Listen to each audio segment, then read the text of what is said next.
I remember the moment clearly. I had my scanner tuned to routine frequencies, expecting the usual static and occasional routine chatter, when suddenly a signal emerged where none should have been. It began as faint static, barely perceptible, until a sequence of numbers started repeating in a rhythm that felt deliberate, intentional, almost alive. I couldn't explain why, but the tone carried a sense of purpose, as though the signal had been waiting for me to find it, and the unease it inspired was immediate, deep, and inescapable. I began compiling a list, cross-referencing historical archives, enthusiast logs, and online forums. What I discovered was shocking. Stations that were supposedly defunct decades ago were still broadcasting, active, precise, and impossible to ignore. Each one had a presence, a schedule, and a voice that suggested it was alive in a way that no documentation could account for. I realized I was not listening to echoes of the past, I was witnessing signals that had persisted, deliberately and purposefully, well beyond their supposed end. Each broadcast had a voice. At first, it seemed human, but the more I listened, the less it felt so. There was no inflection, no accent, no emotion. Numbers were read in a monotone cadence that was flawless, but unnatural, and the effect was profoundly unsettling. I felt as though I were hearing something that existed between the human and the artificial, a voice that carried intelligence without empathy, communication without intent to comfort. Listening was not just auditory, it felt cognitive, invasive. After hours of monitoring, I noticed the shifts. Tiny alterations in frequency, subtle changes in pitch, adjustments in timing that could not be attributed to technical interference. At first, I doubted myself, but the pattern repeated across multiple stations. It was as if the signals responded to my presence, anticipating when I would tune in, and adapting accordingly. The realization was chilling, these were not inert transmissions. They were aware, responsive, and deliberate.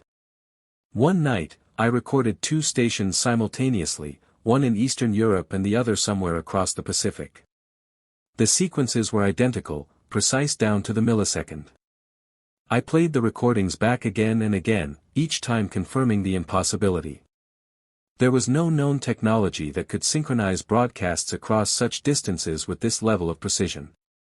It was as if a single intelligence orchestrated both signals, operating on a scale far beyond human capability.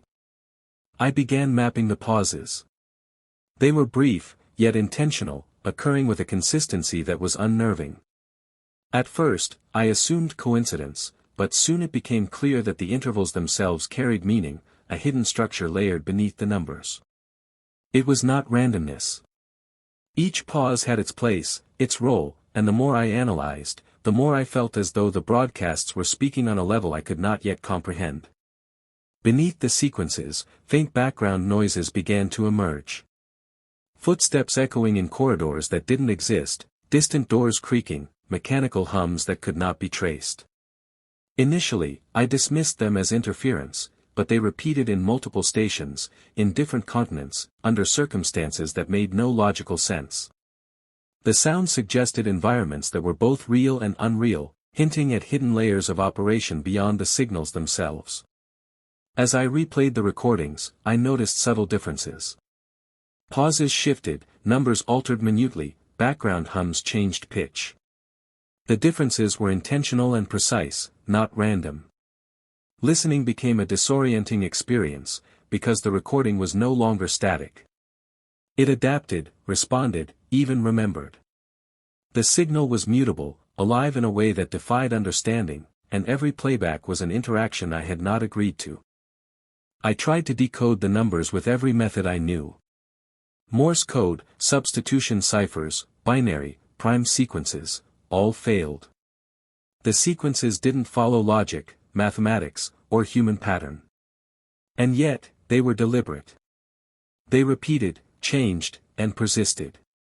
There was intelligence embedded in them, but of a kind that existed outside human comprehension. I realized I was listening to a language designed for someone, or something, I could not understand. One night, a signal started playing moments before I even tuned in. I was certain I had miscalculated, but the timing was exact. I had proof, recorded evidence that the broadcast anticipated my actions. It felt alive. It felt like it was waiting for me. I was no longer just a listener, I was part of the transmission itself, observed and accounted for by the signal I thought I controlled. Among the monotony of numeric repetition, a single name emerged. Clear. Distinct. Directed.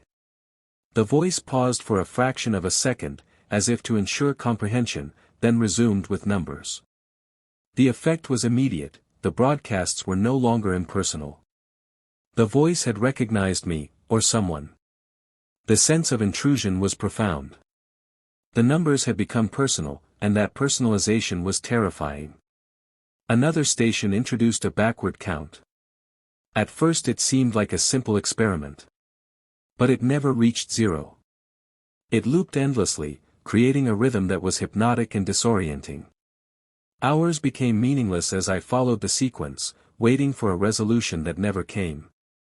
Time itself seemed warped, dictated by the signal rather than reality. Numbers began aligning with events in real time, minor accidents, local road closures, even market fluctuations. At first I assumed coincidence, but the frequency and accuracy were impossible to ignore. These sequences were observing the world, not merely transmitting abstract data.